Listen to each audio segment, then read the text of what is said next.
ఇంత కలెక్షన్ ఎలా వచ్చింది అనేది కొంతమంది క్వశ్చన్. ప్రొడ్యూసర్ నాగవంశీ చెప్పారు ఇంతకుముందు, ఈ కలెక్షన్స్ పోస్టర్స్ అన్నీ కూడా ఫ్యాన్స్ని ఎక్సైట్ చేయడానికి, వాళ్ళని ఆనందింపజేయడానికి ఇటువంటి పోస్టర్స్ రిలీజ్ చేస్తూ ఉంటాం. కలెక్షన్స్ అనేవి అవి నిజం కాదు అని కూడా ఇంతకుముందు నాగవంశీ చెప్పారు. అయితే మరి కలెక్షన్ నిజమా కాదా?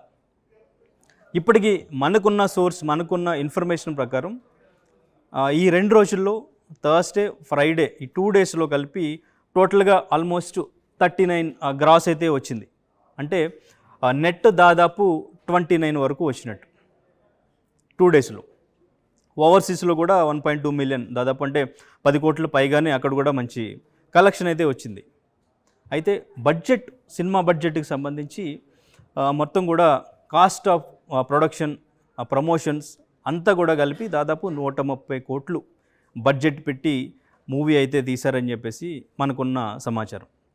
మరి 130 కోట్లు సినిమా కలెక్ట్ చేయగలుగుతుందా? మూవీ నిజంగానే బ్లాక్ బస్టర్ హిట్టా విజయ్ దేవరకొండ కెరీర్లో? అంటే ఎన్నో ఫ్లాప్స్, ఆల్మోస్ట్ టాక్సీ వాళ్ళ తర్వాత ఇప్పటి వరకు కూడా మంచి హిట్ పడలేదు.